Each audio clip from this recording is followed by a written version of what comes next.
Well, thanks, Brother Jono, and good evening, brothers and sisters and young people. We're going to apply Daniel 12 and verse 4 this evening. But thou, O Daniel, shut up the words and seal the book, and as it should read, unto or until the time of the end. Many shall run to and fro, and knowledge shall be increased. Now we want to quote this passage in relation to the explosion of technical knowledge in the last days. That's not what it's about.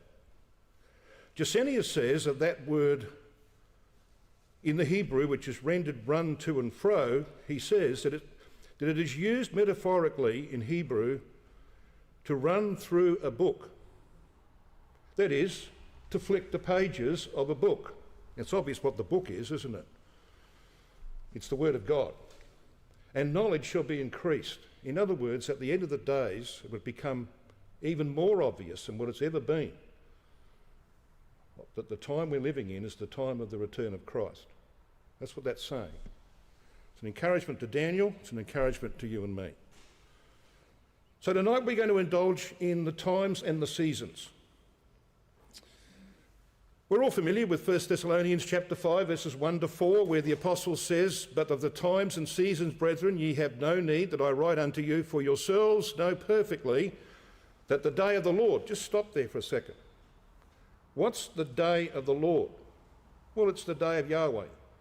It's that day spoken of in Zechariah 12 through 14, where the term day is used in various ways 23 times in 3 chapters. It's the day of Yahweh of Revelation chapter 1, verse 11, where the apostle says he was in the Spirit on the day of the Lord. They think that's the Sabbath. It's ridiculous. He's talking about the day of Yahweh. It's about Armageddon. So when the apostle uses that statement, he's talking about Armageddon. The time when Christ and the saints arrive at the Mount of Olives, and you know what happens then. He says, "The day of the Lord, or the day of Yahweh, so cometh as a thief in the night. For when they shall say peace and safety, then sudden destruction cometh upon them." Now we know if it's the day of Yahweh, it's not talking about the time when he comes to raise the dead. And I would have thought that we're in a time when they're not crying peace and safety, are we, right now? But they will, just prior to Armageddon. And then sudden destruction will come upon them. But that's 10 years away, as we will see. It's 10 years away. There's a lot of things got to happen between now and then. Huge things for this world. So sudden destruction will come upon them as travail upon a woman with child, and they shall not escape. But ye, brethren, are not in darkness, that that day should overtake you as a thief. We know where we sit in the scheme of things. Now, the 2 Greek words that I want to focus on in this passage of Scripture are times. It's the Greek word chronos. We get our English word chronology from it. It's about a time period or time periods. And the word seasons is kairos in the Greek, and it means an occasion, an opportune or seasonable time. It's actually to do with the quality of the times or the state of things at a certain period of time. Not about a space, but about the quality of the times. He says, you know, or you should know, the times and the seasons. And history shows that we should know what period of time we're in. Daniel knew from prophecy the time of the restoration of Judah. He tells us that in Daniel 9, verse 2. "In the first year of Darius' reign, I, Daniel, understood by books the number of the years whereof the word of Yahweh came to Jeremiah the prophet, that he would accomplish 70 years in the desolations of Jerusalem. There were folk at the time of Christ like Simeon and Anna who knew where they were in the scheme of things. They knew the time, the approximate time of Messiah's appearance. We know that from Luke chapter 2 and verse 38. And she, that is Anna, coming in at that instant, gave thanks likewise unto the Lord, and spake of him to all them that looked for redemption in Jerusalem. So why were they looking for it? Well, they understood the 70 weeks prophecy. They knew from the 70 weeks prophecy that the appearance of Messiah was at hand. So are we right in attempting to identify the times and the seasons? Brother Islip Collier once wrote, a first thought which arises to the mind in a review of past expositions of time periods is that it is unwise to make a very definite expression of opinion regarding their fulfilment. But whilst it is a mistake to probe too deeply or to speak too confidently regarding this complex subject, it is a still worse error to be indifferent. Faithful disciples of Christ must always be interested in the question, how long? We're going to address that question tonight. And of course, the title of our talk is, Why Are We Still Here? It's pretty obvious that we're at the end of the days. So what about the 70 weeks prophecy that was so important, not just to Simeon and Anna and others, but especially to our Lord Jesus Christ? He knew the day of his death, brothers and sisters. He knew precisely the year and the day of his death from the 70 weeks prophecy. Brother W.H. Carter wrote a book titled Times and Seasons in 1961, in which he suggested that the 70 weeks prophecy had a secondary application to Christ's second advent. He may have read Sir Isaac Newton's words on that prophecy. This is what Sir Isaac Newton said. Thus have we in this short prophecy a prediction of all the main periods relating to the coming of the Messiah, the time of his birth, that of his death, that of the rejection of the Jews, the duration of the Jewish war whereby he caused the city and the sanctuary to be destroyed, and then you'll notice in the yellow on the screen, and the time of his second coming. So the 70 weeks prophecy wasn't just there for the period of 70 weeks or 490 years, it also projected to the second advent. And so the interpretation here given is more full and complete and adequate to the design than if we should restrain it to his first coming only, as interpreters, he says, usually do. Now recently I was given 3 presentations in the form of PowerPoint. I don't think I've ever had a more complex study to review, and I've sent it off to Brother Ray so he knows how complex it is. So I'm just going to distill it down because of its importance to what we're doing here tonight. It's in relation to the 70th Jubilee. Now, as we see on there, on the right-hand side of the screen, this book, Times and Seasons by Brother W.H. Carter. In his book written in 1961, Brother Carter suggested that the 70th Jubilee would be proclaimed in 1996 and 97. Well, he wasn't correct. The problem is always establishing a start date to prophecies. That's always the issue. And we're going to have a look at some of that here this evening. Now, in this 3-part series that are online, I think it's on Christophian videos, these are the things that are pointed out that are important for us tonight. Recent research by chronologists has identified the 17th Jubilee year, and indeed the 16th, which can be dated precisely as it is linked to 2 historical events in history, both biblical and records outside the Bible. This is supported by undisputed internal statements in the Talmud and the Seder Olam. Now, I looked pretty hard at this. I can't find any flaws in what they have written concerning this subject. So certain conclusions can be drawn from the fact that they've now established, and you can prove it absolutely from Scripture and other sources, that the 17th Jubilee fell in a particular year. And once you nail that year down and you know it's the 17th, then you can step back Jubilee periods.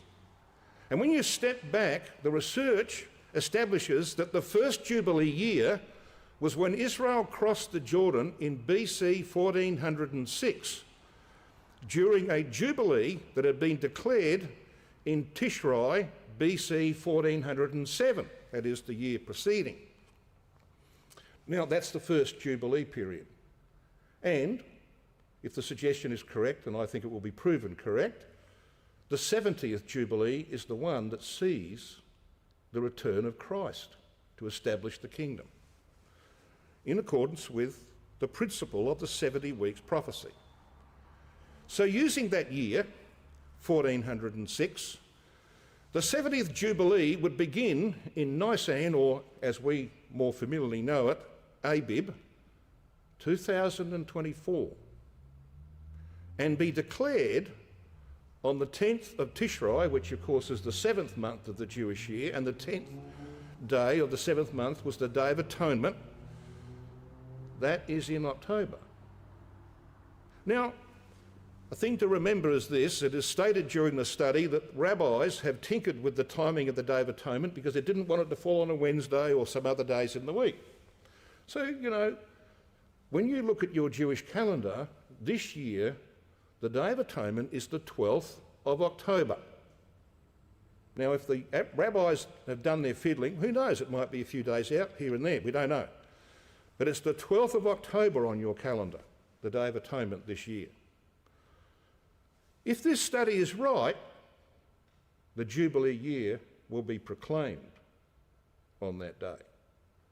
Time will tell, won't it?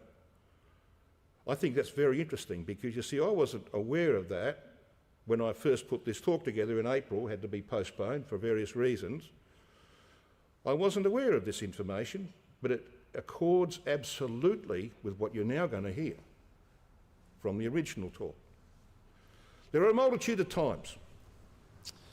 We do not know the day or the hour the angel will visit us to take us to Sinai.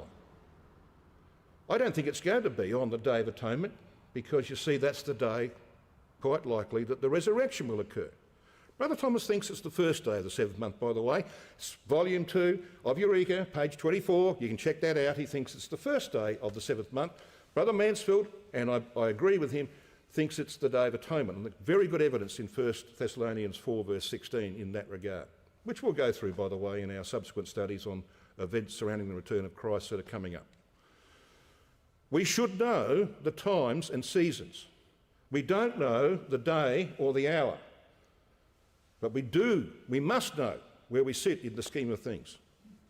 So, added to the above, we will consider the Jubilee period from the resurrection to the opening of the temple, plus the 40 years from Armageddon onwards, the prediction that the 1335 days of Daniel chapter 12 that we've just read ends in 2023, and whether or not that will be proven wrong or is wrong.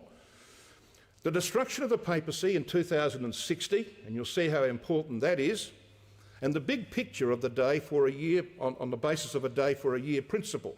And finally, a brief review of the seasons, that is the character of the times in which we find ourselves. So sit back and take this journey with me. Let's use the telescope first, shall we? Let's look at the big picture.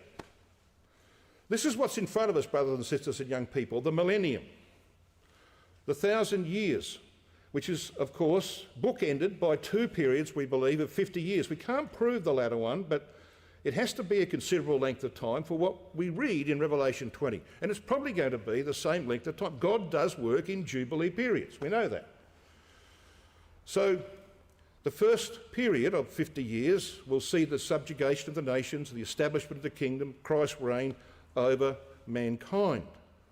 So what we have here then is these 2 periods. Revelation 20 and verse 3 talks about a little season right at the end when the rebellion occurs and there's a second resurrection and judgment. And finally God will be all and in all. So flesh will be subdued in that first 50-year period, the last 40 of the 50, of course, being from Armageddon to the establishment of the kingdom.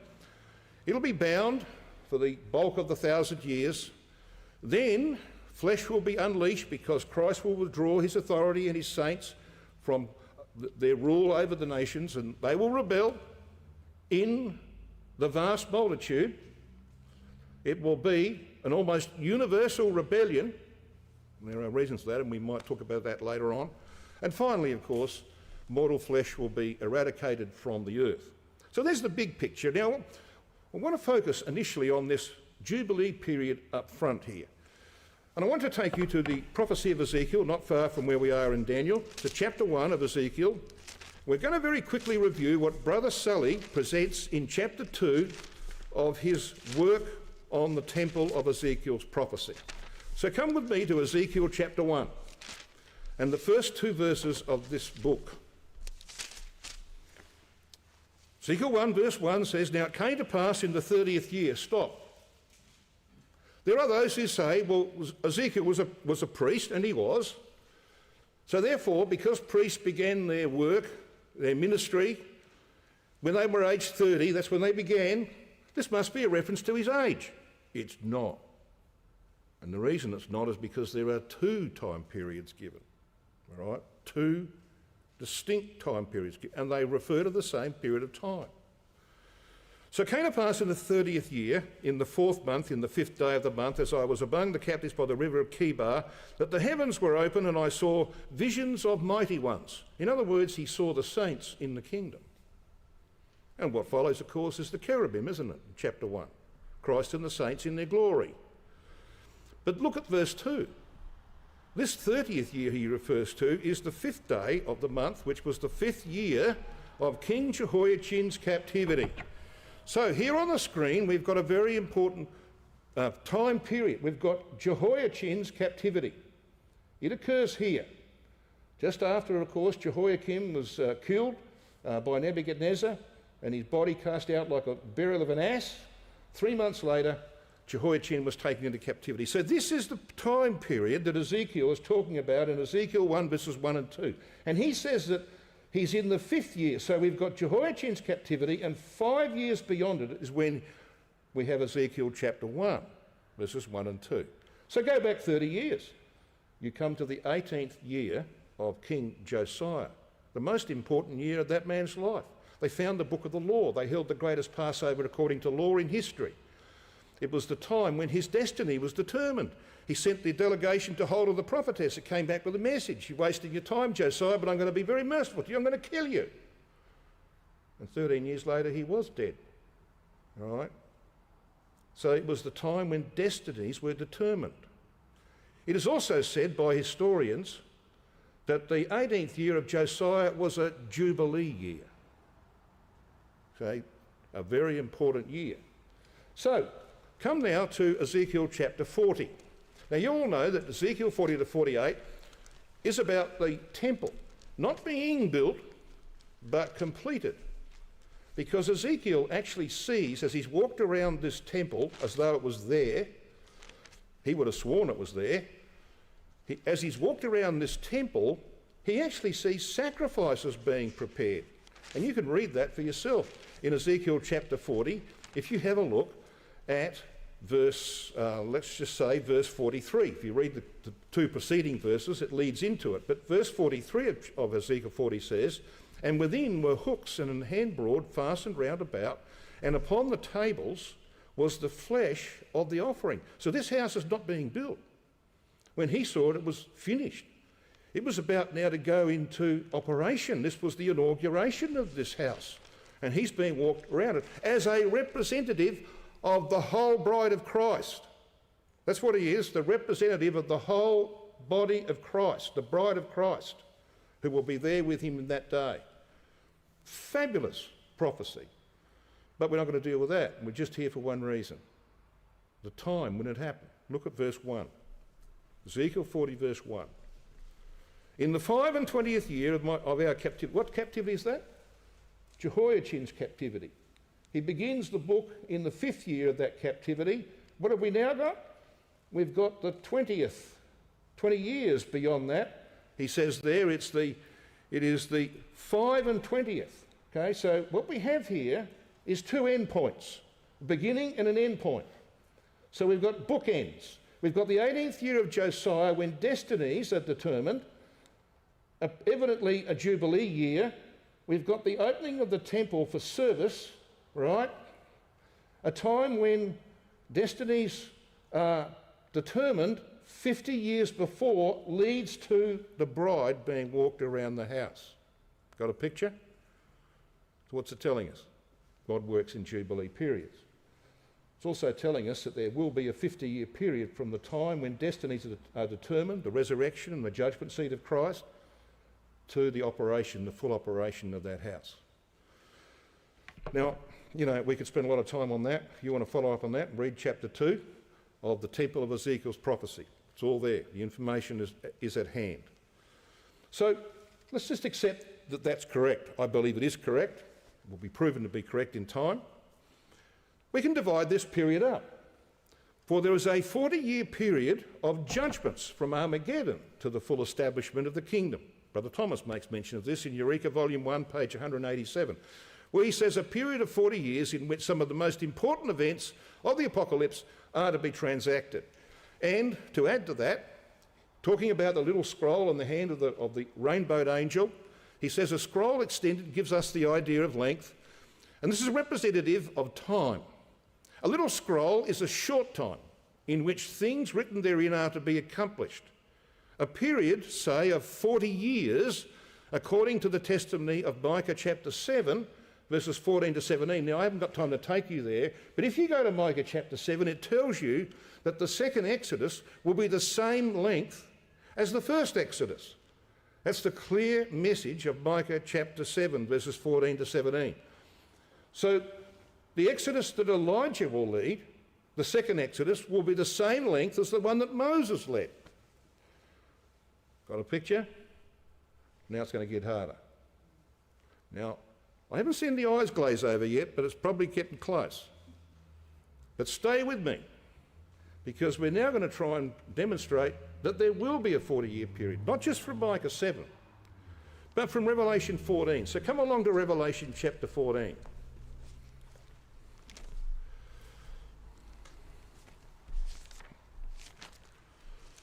Revelation 14 begins, of course, with the saints in glory on Mount Zion, which has clearly been exalted because Armageddon is now over. And Armageddon is going to be the subject of the harvest that is coming up, the harvest of the earth here. There's two parts to that. You've got the harvest that begins the year, and you've got the harvest that ends the year. So two parts, two periods of time where the judgments will be poured out. Verse 1 says, "And I looked, and lo, a lamb stood on Mount Zion," so here's Christ on an exalted Mount Zion, "and with him 144,000, which we know is a typical number, as you can see on the screen. 144,000 is based on Revelation chapter 7, verses 4 to 9. You go back to chapter 7, it tells you there are 12 tribes of Israel, each with 12,000 sealed. This is the saints in glory.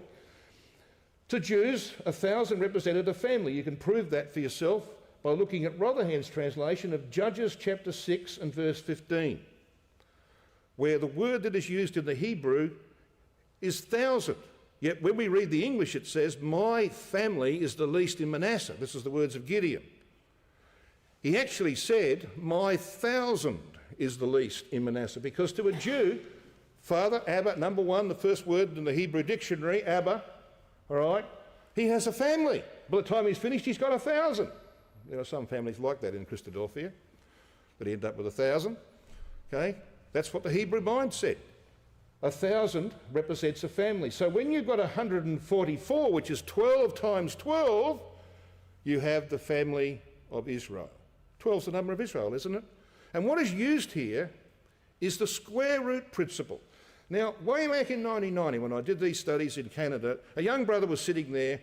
He's a very good brother, by the way, and he laughed when I said that the scripture uses the square root principle. You know what? He's now teaching the same thing because he read Eureka and he found it in Eureka. He knew that it wasn't me who was saying it. It was actually Brother Thomas. Take a note of these passages, these pages in Eureka. Eureka, volume 3, page 177 and page 318.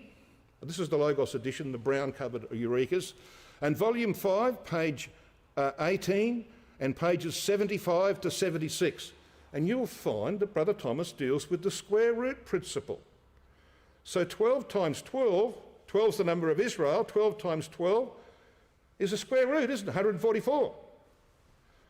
Well, the same principle is used in the last verse of this chapter. That's how the chapter begins, and it ends that way, with the square root principle. Have a look with me at verse 20 of Revelation 14. This is the second phase. This is the destruction of the Babylon the Great, the Catholic system that's being referred to here.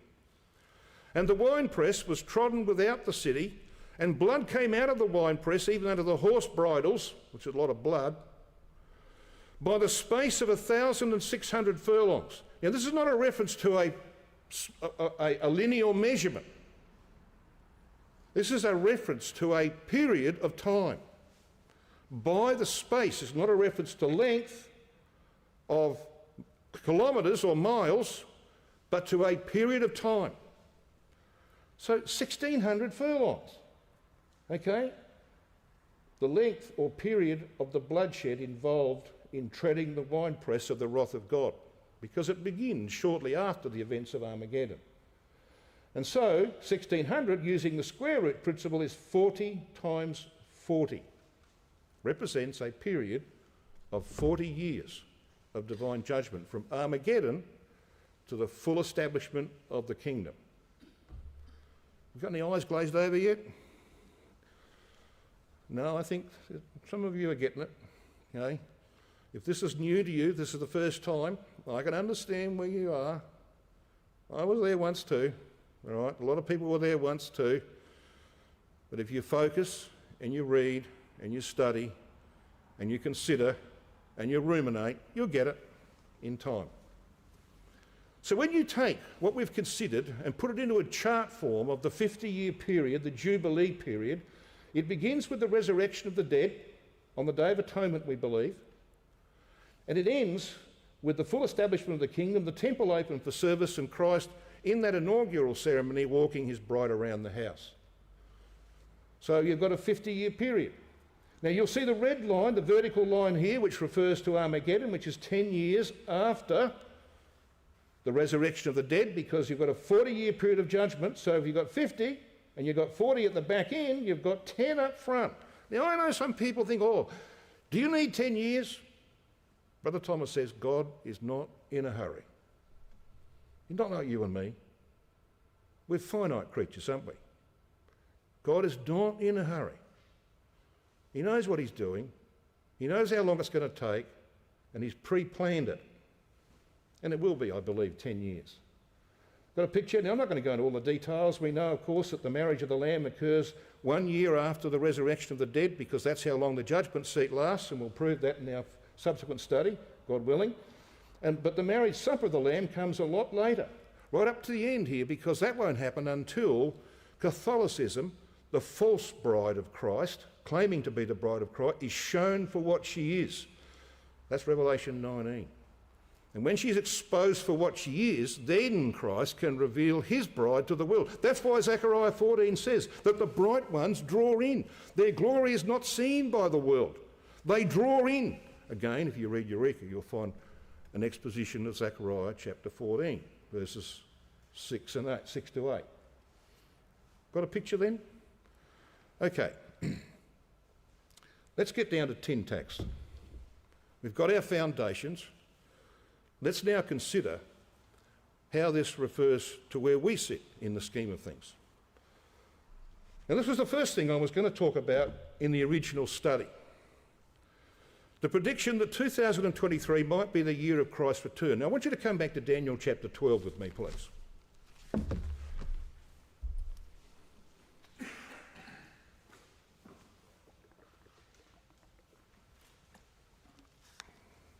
Daniel chapter 12, which we've just read this evening, has been the subject of a lot of hard work by Brother Ken Whitehead. Most of you will know Brother Ken. And he set forth what I think is a very viable interpretation of Daniel 12. There are 3 time periods in Daniel chapter 12, 3 spaces of time. There's Daniel chapter 12, verse 7. And in that verse, we read about the end of the scattering of the power of the holy people. See the end of verse 7? The end, because it says, will have accomplished to scatter the power of the holy people. Now what precedes that set of phrases are the words a time, times, and a half. That is a half of time. Now we're going to go into this in some depth a little later, so I won't do it now. It's a reference to 1260 years. And it's all through the scripture, 1260 years. So Daniel 12 verse 7 is talking about a time when the scattering of God's people, Israel, the holy people, will have come to an end. Now that doesn't mean that they're all back in the land, it just means that they've got somewhere to take refuge. When did that happen? Well, in 1948, Israel became a nation again, effectively ending the scattering. If you're a Jew, you've got a place where you can go and get refuge. You're no longer scattered everywhere without hope. Okay, now most Jews don't want to go back to the land, but 9 million of them are there right now, right? And which is probably more than anywhere else on the globe right now. It's not really a place of refuge just at the moment, is it? But you can see what this verse is about. It's about the time when the state of Israel was declared as a safe home place for God's holy people. So when you step back 1260 years from 1948, you arrive at AD 688, when construction began on the Dome of the Rock, which is referred to here in Daniel 12. Have a look at verse 11 of Daniel 12. And from the time that the daily sacrifice shall be taken away, and the abomination that maketh desolate set up, there shall be 1,290 days. Now the abomination that is set up here is the third abomination that was set up on the hill of Zion, or Moriah. The first was the Greek under Antiochus Epiphanes. The second was the Roman in AD 70, that's Matthew 24 verse 15, fulfilling Daniel chapter 9. And the third is the Muslim. And they began to build the Dome of the Rock in AD 688. All right, so that's the start date.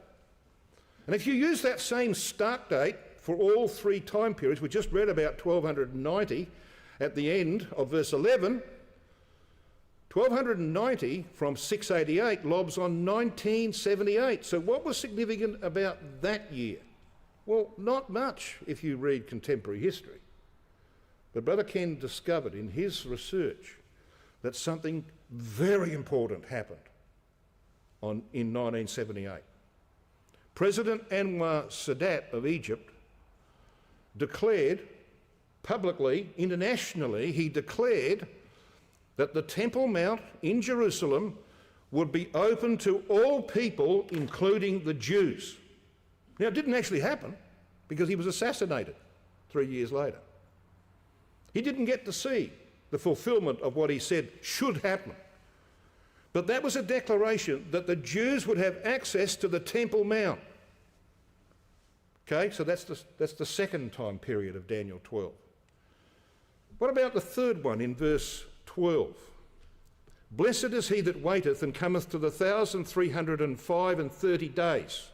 That's 1,335 years on the day for a year principle. You add 1335 to 688 and you come to 2023. But we're in 2024. So surely this is wrong. Not so. Because you see, our year, 2023, began on January the 1st. God's year, 2023, did not begin on January the 1st. It would have begun on the first day of the 7th month, which is normally in late September or early October. So we need to be very careful before we dismiss this entirely. Should we be disappointed? Brother Ken, by the way, is not the only one that's seen this. In my travels around North America, I came across one or two brethren who'd also seen this. We should not say that this prophecy, this interpretation of the prophecy that lobs on 2023 is wrong until October passes. But you see, the 12th of October is Yom Kippur, and 10 days prior to that is the first of Tishrei, I should say, and that will be the 2nd of October.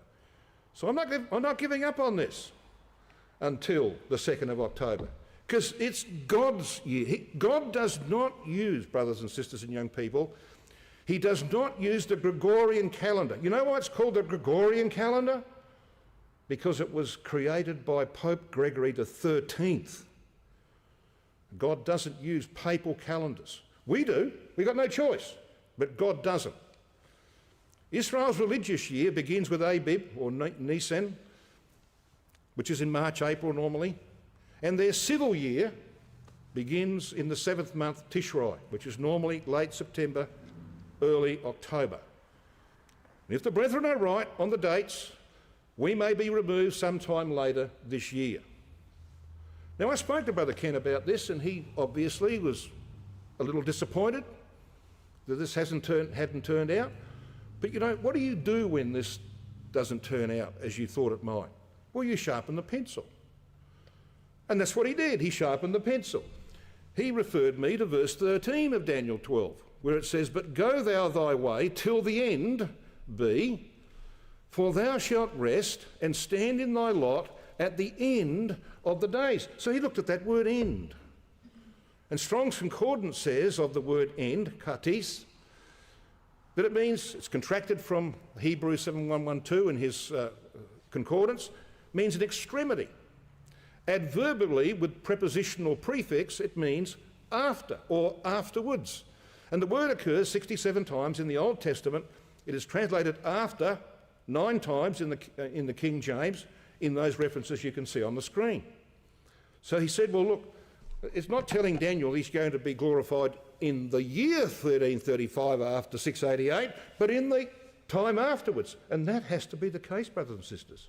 Because if Christ does come in October, November, if the resurrection does occur this October, then it will be 12 months before Daniel and you and me are glorified. That's how long the actual judgment process will go on, and I'll prove that to you conclusively in our studies on the events surrounding the return of Christ. Okay? So Daniel's not going to get his reward straight away. He's going to have to wait for you and me to get our reward with him, and that'll be 12 months after the resurrection of the dead. How are we going? You surviving? I hope so, because I'm going to put the pressure on. I want you to come to Daniel chapter 7.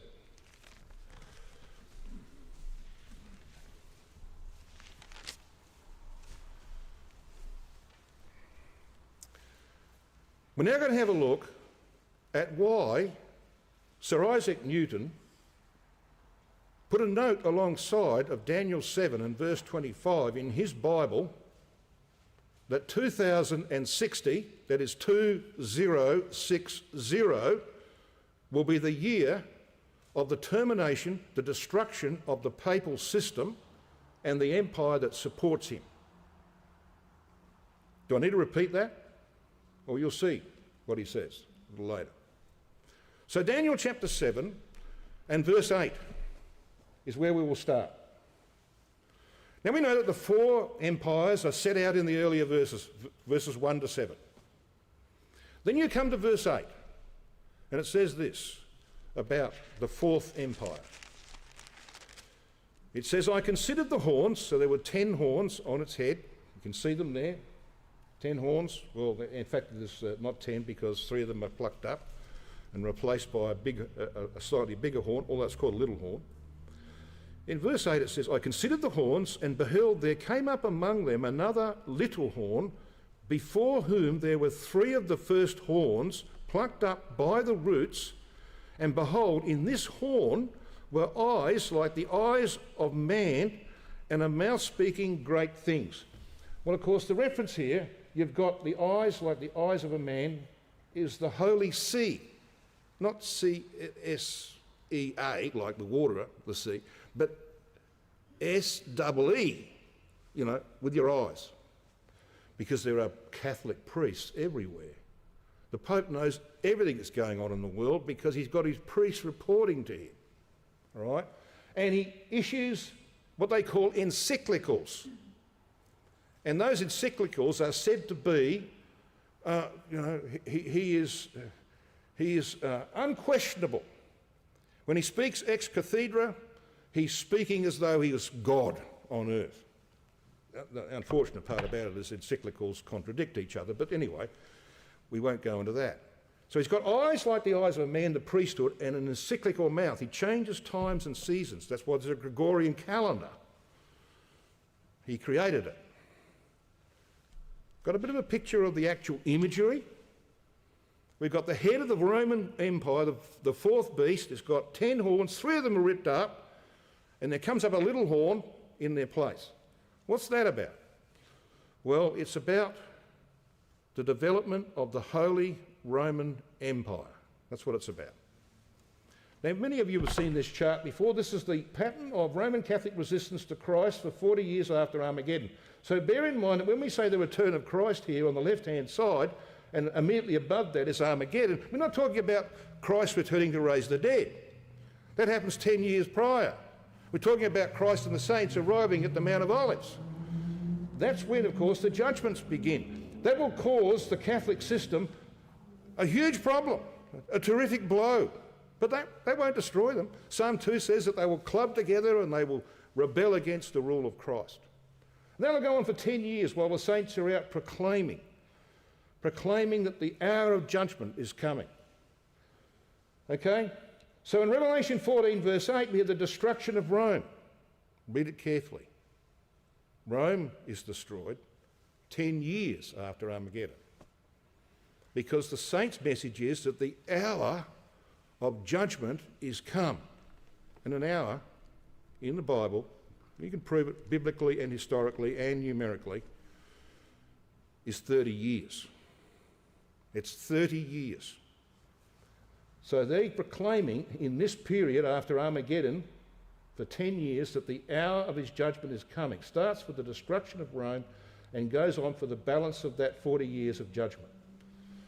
During that time, of course, Elijah has got the Jews in the second Exodus in the body of Europe, and they're fighting their way through Europe. And they're fighting against the now developed Holy Roman Empire. They haven't got it yet. The whole point of the EEC, now the EU, was to establish the Holy Roman Empire, the Fourth Reich. They haven't got it yet, but they will get it post-Armageddon. And that's what the nation of Israel will have to fight as they make their way through what's called scripturally the wilderness of the people. Then notice the Catholic system is regaining its power, but then it's destroyed. It's destroyed because 2060 is the year of their destruction. That's when it must be destroyed. Now, of all the things I'm going to say tonight, brothers and sisters, I think this is the most rock solid. I think this is the most incontrovertible, and I want to prove that to you. The HRE, that's the Holy Roman Empire, and the Papal Dominion must be destroyed by 2060. So Isaac Newton knew that. So who was he? Well, he lived between 1642 and 1727. He was a mathematician of note and a physicist, one of the foremost scientific intellects of all time, they say. Very few have equalled him. He was in a very difficult situation because he belonged to the church. He didn't agree. He didn't believe in the Trinity. He had notions about scriptural things that were totally opposite and antithetical to the church, so he had to keep silent on a lot of stuff.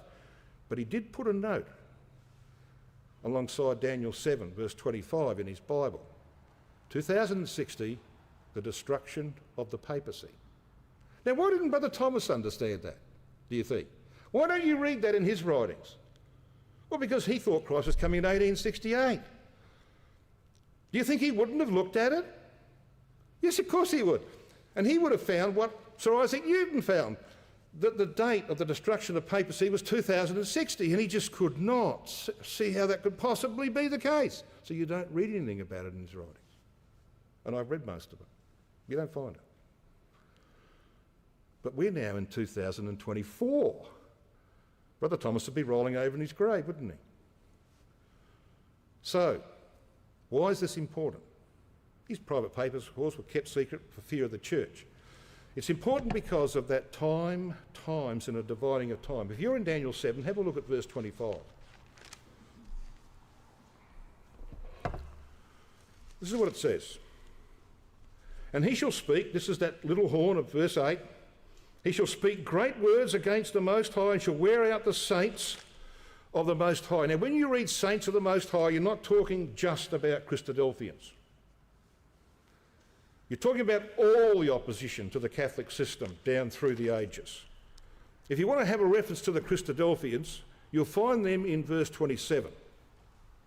Because in the middle of verse 27, the kingdom is given to the people of the saints of the Most High. All right? Not a reference to Israel, because they don't possess the kingdom.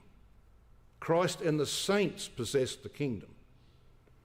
So that's the reference to the saints. The true saints. They were part of the whole group, the big group of saints, that is, opposition to Catholicism. So he wears out his opposition, it says, and he thinks to change times and laws. Yeah, he creates things like the Gregorian calendar, and they should be given into his hand until a time and times and a dividing of time. Now, you can see on the screen what that means. A time to a Hebrew, because they brought it back from Babylon, is 360 days. On the day for a year principle, it's 360 years. Times, there's two of them. So twice 360 is 720. And dividing, if you divide it down the middle, is half of 360, which is 180. When you add up 360 plus 720 plus 180, you get 1260. 1260 years. Now, we need to establish a starting point, which is what we're going to do. So I'm going to take you, now that we've had a look at verse 25, come to Revelation chapter 11. Because this is all over the Word of God, this period of 1260 years. Revelation 11, and we're going to have a look at verses 2 and 3.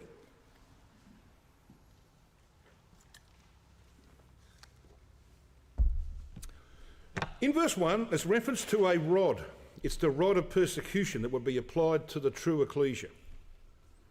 In verse 2 we read, but the court, this is the apostate system of Catholicism, the court which is without the temple, leave out and measure it not, for it is given unto the Gentiles, and the holy city shall they tread under foot 42 months. It's talking about a period of 1260 years, 42 months.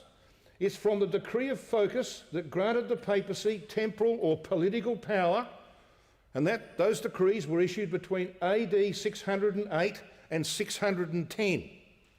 Do your mathematics. Add 1260 to 608 to 610. And what do you get? You get 1868 to 1870. Guess what happened then? Well, Garibaldi came up from Naples in Italy. He pushed the Pope out of the Vatican. The Pope had to go into isolation. He had no political power over people or territory anymore. He had 3 states that were given to him by Charlemagne, by Pepin, the father of Charlemagne. They were lost. They were gone. He was chased out of the Vatican. And that wasn't rectified until 1929, when Il Duce, the dictator of Italy, gave them the 100 acres of the current Vatican. All right? And they got their temporal power back over people and land. So exactly 1260 years after the decrees of focus, the period of persecution of the saints by the papacy terminated in 1868 to 1870. Well, what about the next verse, verse 3 of Revelation 11? It says this, and I will give power unto my 2 witnesses, this is religious and political opposition to the papal system, and they will prophesy 1,260 days. Now, why is it different? Why do we read of 42 months in verse 2 and 1,260 days in verse 3? Well, because it's a different period. It has a different start date and a different end date. That's why. So what we have here is a reference to the time when Constantine turned the Roman world upside down. And he, of course, was the first so-called Christian emperor. And from that period of time, there were witnesses, both religious and political, against what he created. And that was going to go on until 1260 years later. If you add 1260 to 312, you come to 1572, which was a massive year in the history of so-called Christianity. You know what happened in that year? The massacre of St. Bartholomew's Day, when Charles IX butchered literally hundreds of thousands of Huguenots and others who opposed the Catholic system. and they were out of business for 105 years until the French Revolution, when those witnesses were resurrected. We're not going to go into Revelation 11 in any detail, but you can get the idea. It works every time. Here's another one. Another very important period in the history of the Roman Empire in the East was the time of Justinian.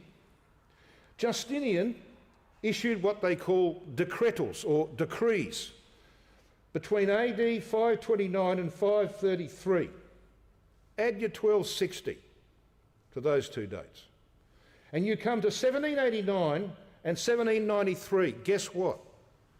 1789 was the beginning of the French Revolution. And that was about the overthrow of Catholicism in France.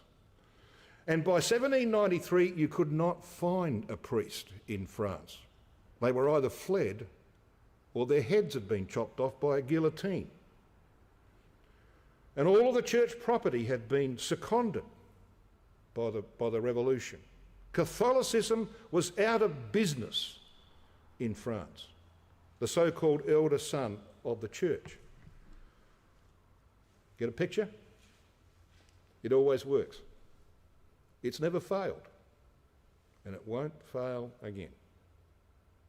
There are two very important time periods in relation to the development of the Holy Roman Empire. The first was 758, when Pepin, King of France, when the papacy appealed to him, he came down and he conquered 3 barbarian states in Italy and gave them to the Pope. So that the popes ever since have worn what they call the triple tiara crown. This is Hitler's pope, by the way. This is Pope Pius XII. He's wearing the triple crown, right? The 3 states that Pepin, the father of Charlemagne, gave to him in 758. The second important date is 800 AD, when Pope Leo III crowned Charlemagne Emperor of the Holy Roman Empire, in the Vatican, by the way, on Christmas Day, 800 AD. No one disputes that date. Oh, by the way, Brother Thomas says in Eureka it was 799 Christmas Day, but he's wrong. It was 800 AD. I mean, even when they produced the European coinage, they put 800 AD on there and the head of Charlemagne on their coins, just like Australia puts Queen and King on their coins.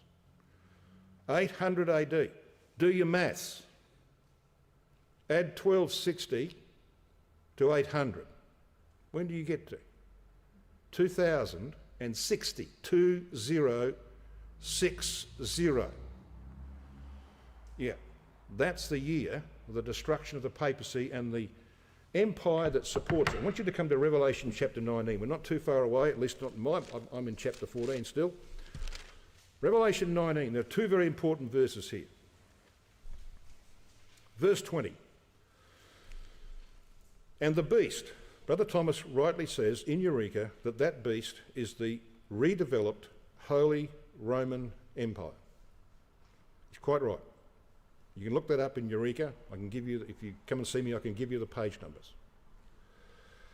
The beast was taken, and with him the false prophet, that's the Pope, that wrought signs before him, with which he deceived them that had received the mark of the beast, that is the Catholic population, and them that worshipped his image.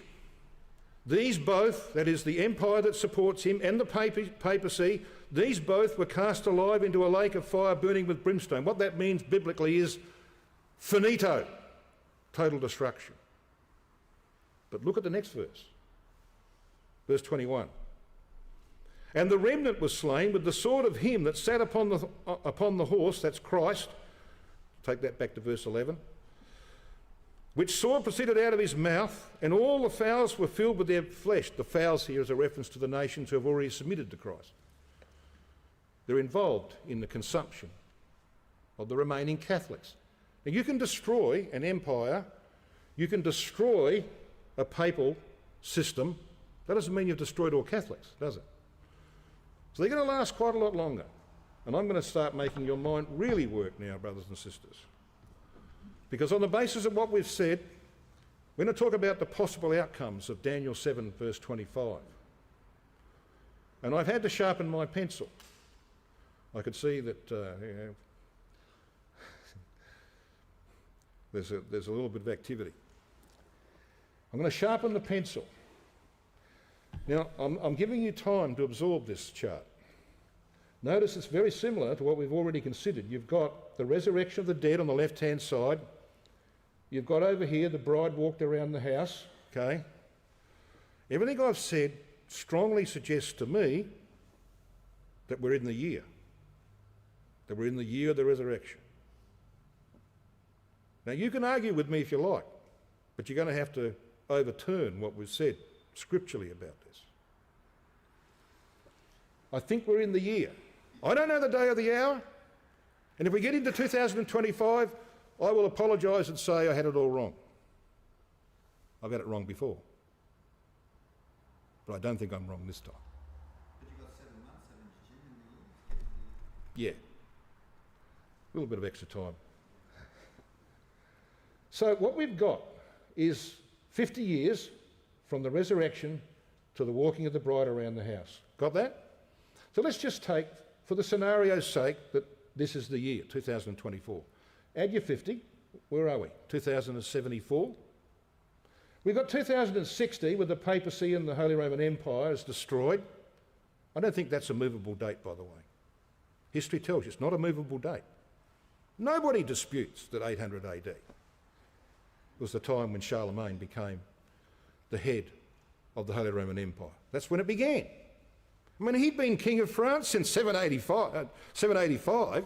He'd been king for a long time. You don't read that date, do you? Nowhere. It's only 800 AD. And he lived another 14 years. He died in 814. It's the year. So then let's have a look at what we got here. Because you see, there are two 30-year periods in the apocalypse that have to be embraced in this 50-year period. And I want to share that with you. Two 50-year periods. Come to Revelation 17 and verse 12.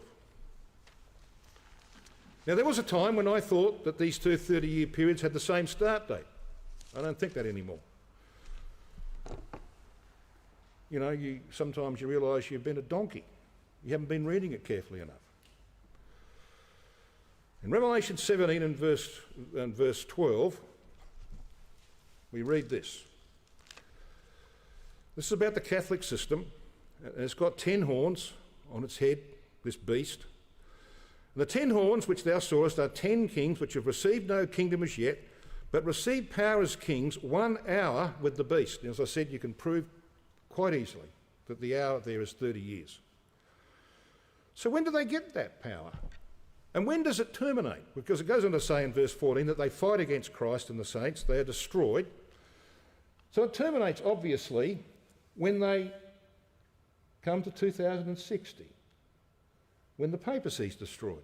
They receive power with the beast. If the beast is destroyed in 2060, that's when the 30 years terminates. So let's work back from 2060.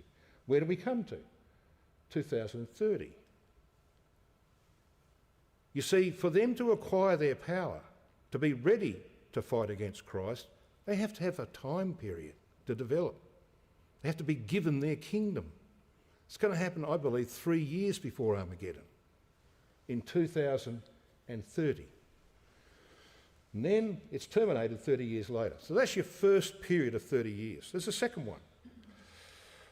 I want you to come to, as you can see there, Revelation chapter 14, verses 6 and 7.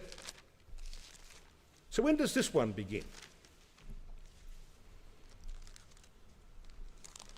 Well, we're told when it begins, because in verse 6 and 7 you have what we call the mid-heaven proclamation, the saints going out to warn both rulers and common people. That is, everybody knows what this message is. No one can claim ignorance. And this is what they say in verse 7. Saying with a loud voice, fear God and give glory to him, for the hour of his judgment is come, and worship him that made heaven and earth and the sea and the fountains of waters. And there followed another angel saying, Babylon is fallen and fallen. In other words, Rome's destroyed. So you've got 10 years of the message, then Rome's destroyed. So the hour of judgment begins 10 years after Armageddon, which is why you can see it pointing, all right, pointing here.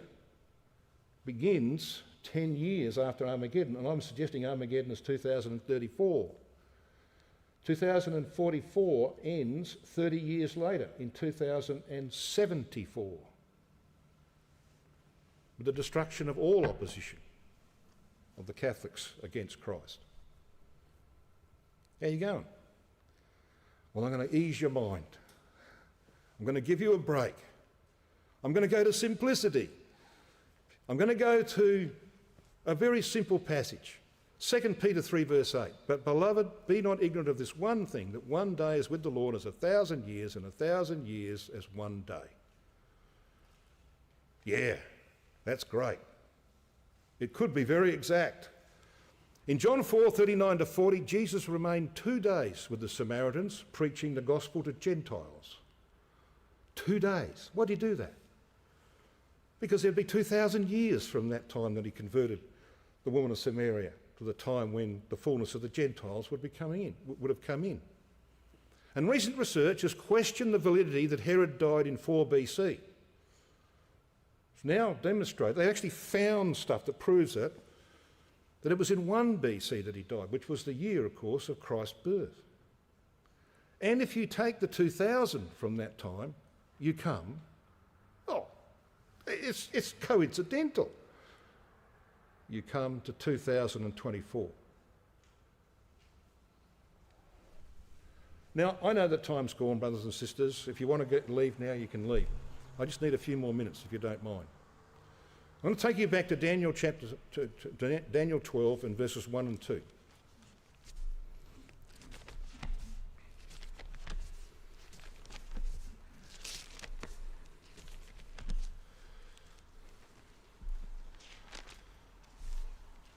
It's on the screen. There's a couple of things you need to refer to here in the colour. There shall be a time of trouble such as never was since there was a nation even at that same time. When does that time of trouble begin? Well, this phrase here, at that time, is matched by at that time. Right? These are concomitant events. So what are they? The beginning of the time of trouble and the resurrection of the dead. So when the resurrection occurs, that's the beginning of the time of trouble. That's the message of Daniel 12, 1 and 2. They are concomitant events, the same starting point. Look what's happening in our world. Global hardship is increasing. There's all sorts of problems around. We've got a cost of living crisis across the world. We all know about that. Why is that important? Because you see, Christ said that he would come in a time of general prosperity in the world. Not in a time of suffering and misery and persecution. Some people have misinterpreted Matthew 24 and they think that the time of great tribulation is going to come upon us. That was AD 70. The events prior to AD 70. It's got nothing to do with our time. Christ is very clear. His teachings tell us that he will come in a time of general global prosperity. And the final proof of that is in the 7th letter of the Apocalypse. To the Laodiceans, which Brother Thomas and Brother Mansfield and others have pointed out is actually part of history. And it's the only letter, it's the last one, it's the only one that's got the words in it, behold, I stand at the door and knock. It's about the return of Christ. And what was the problem of the Laodiceans? Poverty and misery? Were they locked up in prison? No. They were rich and increased with goods and had need of nothing. Exactly like you and me. He will come in times of prosperity, and everybody can see those times of prosperity disappearing. Can't you? You can see them disappearing. Revelation 3, as I said, is the final proof of that. So what we have here is the Lord's teaching that he will come while it's still prosperous. And he uses, of course, in Luke 17, he uses the times of Noah and of Lot. Why would he choose those periods? Because they were times of prosperity. That's why. He doesn't even mention in Luke 17 violence and immorality. He only mentions prosperity. And he gives a warning, remember Lot's wife. What would that mean? What would that mean if we were in times of misery and poverty? I mean, it would be a pointless exhortation, wouldn't it? Remember Lot's wife. Why? Because she was living in a prosperous society and she wanted to stay in it. That's why. So how many straws are needed to break the camel's back, do you think? We've got natural disasters and pandemics, catastrophic effects on the world's economy, its prosperity, huge international debt, staggering debt, insurance losses, inflation, bankruptcies herald the collapse. It's coming. We've got wars in Ukraine and the Middle East that threaten to expand and realign national priorities. We've got China that is in a miserable economic condition and may lead the world to the bottom, if not Japan. You know what's happening in Japan, brothers and sisters? Exactly what happened in 1929 before the collapse of the stock market on the 29th of October that year. Japan, quite opposite to us, has had zero interest rates for the last few years. We got nearly 5%. They got zero. So guess what the investors in Japan have done? They've borrowed money from the banks at very small interest rates to buy shares in the stock market. It happened in 1929. Americans were borrowing money, mortgaging their houses to buy shares, and then the shares dropped to the floor. They were jumping out of buildings. Well, it's going to happen. It's already happening in Japan, and you know the shaking that's going on in the stock market right now. It'll recover for a while. Crashes always come in October. Everyone since 1929's come in October. And there are reasons for that, which I won't go into now. This man, Harry Dent, said back in 2022, and I've used this before in Signs of the Times talks, he says, I foresee a major crash which in its first instance could wipe 54 to 58% off the markets. He means stock markets. He said, this bubble has to crash. It will crash. It will be the crash of your lifetime. It has only just been a question of when it will crash. He predicted 2022. It didn't happen. Then he predicted 2023. It didn't happen. Now he's saying it will happen in 2024. He said this last December, by the way. If I'm right, it's going to be the biggest crash of our lifetime, most of it happening in 2024. He predicts an 86% crash in the S&P, a 92% crash in the NASDAQ, they're on the stock market, with even greater losses in the crypto economy. Don't get into cryptocurrency. This is going to hurt the rich a lot more than the average person. The average person is going to lose their job for 6 months to 2 years. The average rich person is going to lose 50% to 80% of their lifetime accumulated net worth. I weep for the billionaires of our world. It's going to happen, brothers and sisters. My wife, every day, I have got a full WhatsApp chat with my wife, which I rarely respond to. But I've taken, you know, you can sort of take a copy of what's on your screen on your phone. Have a look at this. Annexation of the West Bank, articles about that. The crash coming. Now, I was going to read these, but well, I'm not going to worry. Middle East crisis going to worsen the crash that's coming. Threatens recession. All this is every day I get this from my wife. I'm over it. Because I know the times and the seasons. I know where we're up to. And then you've got the foolishness, the insanity of humanism. Now, I'm not going to go into the detail. You've seen this slide before. Christ said, you know what he said in Revelation chapter 16 and at verse 14? He said that these three unclean spirits, which we know is the spirits of the French Revolution, liberty, equality and fraternity, would go forth. Now, they didn't go forth from the 1960s onwards, did they? Well, they were there. They were there since the French Revolution. But now they're in your face. Now they are pushing it at you every day. Now they're going forth. And they don't care what you think. They're going to get their way. We're right there. And the insanity of humanism is everywhere to be seen. Since the 1960s, there has been this relentless assault on previously widely held moral standards that were based on Judeo-Christian values and teachings. The equality of women, promoted by the International Women's Year in 1975, is now almost universally accepted, except, of course, in some Muslim countries. Homosexuality, once forbidden and frowned upon in society, is now accepted as normal. Same-sex marriage is now protected by law in many countries.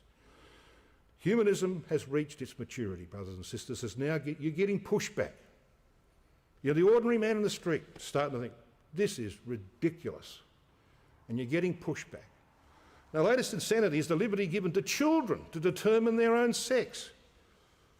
Now there is gender confusion by choice, but it's not the children always that are choosing it.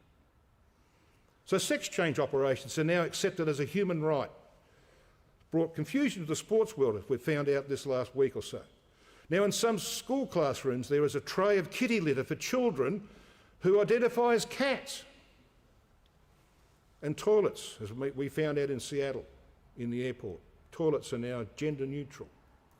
My wife walked into what was evidently a women's toilet, and a man walks out. So she walked out with him. And love, this is the one that really crunches me.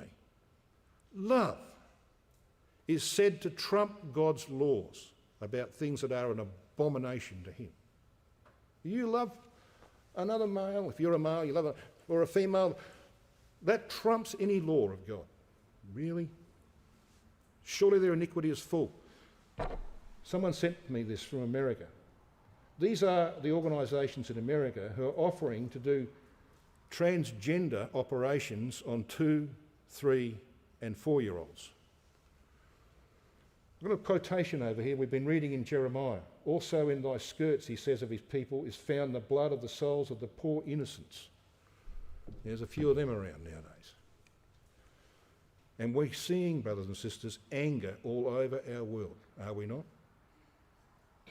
Anger everywhere. Revelation 11:18 says, the nations were angry, and thy wrath is come, and the time of the dead, that they should be judged.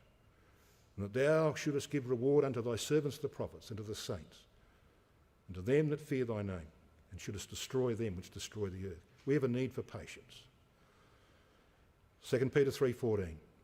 Wherefore, beloved, seeing that ye look for such things, be diligent, that ye may be found of him in peace, that is, in fellowship with God, without spot, unspotted by the world, and blameless because you've been forgiven the sins that you've committed. Luke 21:19, in your patience possess ye your souls. Romans 8:25, but if we hope for that we see not and we can't see it, then do we with patience wait for it. We know it's coming. And James 5:7, be patient therefore, brethren, unto the coming of the Lord. Behold, the husbandman waiteth for the precious fruit of the earth, and hath long patience for it until he receive the early and the latter rain. It will surely come.